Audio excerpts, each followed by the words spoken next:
ക്രിസ്തുവേശുവിൽ എല്ലാ ശ്രോതാക്കൾക്കും സ്നേഹവന്ദനം.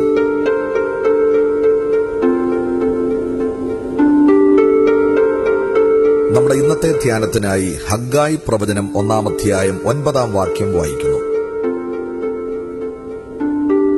നിങ്ങൾ അധികം കിട്ടുമെന്ന് കാത്തിരുന്നു, എന്നാൽ അത് അല്പമായി തീർന്നു. നിങ്ങളത് വീട്ടിൽ കൊണ്ടുവന്നു, ഞാനോ അത് ഊതിക്കളഞ്ഞു. അതെന്തുകൊണ്ട്?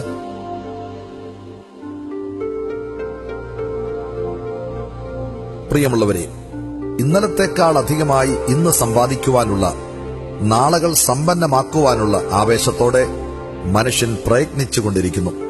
എന്നാൽ അതുവരെയും അവന് ദൈവം നൽകിയ സമ്പാദ്യങ്ങളിൽ നിന്ന് ദൈവത്തിനായി എന്തു കൊടുത്തിട്ടുണ്ടെന്ന് അവൻ ചിന്തിക്കാറില്ല. പ്രതീക്ഷകൾക്ക് വിരുദ്ധമായി സമ്പാദ്യങ്ങൾ ശുഷ്കമാകുമ്പോഴും നഷ്ടങ്ങളുടെ നടുവിലും അവരുടെ ഉപജീവനത്തിനുള്ള തുച്ഛമായതിനെപ്പോലും താൻ ഊതിക്കളയുവാനുള്ള കാരണമെന്തെന്ന് യഹോവയാം ദൈവം തന്റെ ജനത്തോട് ചോദിക്കുന്നു. എന്റെ ആലയം ശൂന്യമായി കിടക്കുകയും നിങ്ങൾ ഓരോരുത്തരും താന്താന്റെ വീട്ടിലേക്ക് ഓടുകയും ചെയ്യുന്നതുകൊണ്ട് തന്നെ എന്ന് ചോദിക്കുന്ന ദൈവം തന്നെ അതിന് മറുപടിയും നൽകുന്നു. ഹഗ്ഗായി 1:9.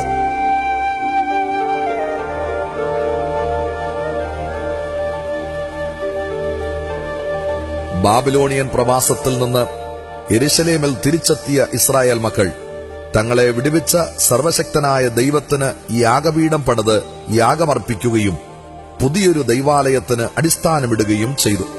തുടർന്ന് അതിന്മേൽ പണികളൊന്നും ചെയ്യാതെ അവർ പോയി തങ്ങൾക്കായി നല്ല ഭവനങ്ങൾ നിർമ്മിച്ച് സമ്പാദ്യങ്ങൾ സ്വരൂപിക്കുവാൻ രാപ്പകലില്ലാതെ അധ്വാനിച്ചു.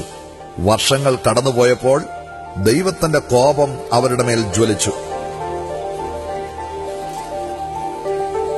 തന്നെ മറന്നുകൊണ്ടുള്ള അവരുടെ അധ്വാനങ്ങളൊക്കെയും അവൻ ശുഷ്കമാക്കി കളഞ്ഞു. അവരുടെ നഷ്ടങ്ങളിൽ നിന്നും കഷ്ടങ്ങളിൽ നിന്നും കരകയറ്റുവാൻ താൻ അവരുടെ മേൽ അനുഗ്രഹങ്ങൾ ചൊരിയേണ്ടതിന് അവർ മലയിൽ ചെന്ന് മരം കൊണ്ടുവന്ന് തനിക്കുവേണ്ടി ആലയം പണിയുവാൻ യഹോവയാം ദൈവം അവരോട് ബുദ്ധി ഉപദേശിക്കുന്നു. ഹഗ്ഗായി 1:7.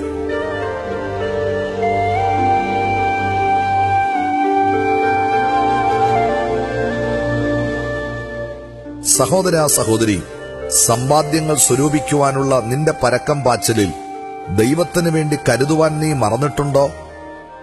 നിനക്ക് സർവവും നൽകുന്ന ദൈവത്തിനു വേണ്ടി ഒന്നും കൊടുക്കാതെ നീ അത്യാർത്തിയോടെ സമ്പാദിക്കുന്നതൊക്കെയും കൂലിവേലക്കാരൻ ഓട്ടസഞ്ചിയിൽ കൂലി വാങ്ങുന്നത് പോലെ മാത്രമാണെന്ന് നീ മനസ്സിലാക്കുമോ? അതുകൊണ്ട് ദൈവത്തിനു വേണ്ടി, ദൈവത്തിന്റെ വേലയ്ക്കു വേണ്ടി നീ എന്ത് ചെയ്തിട്ടുണ്ടെന്ന് ഈ സമയത്ത് പരിശോധിക്കുമോ?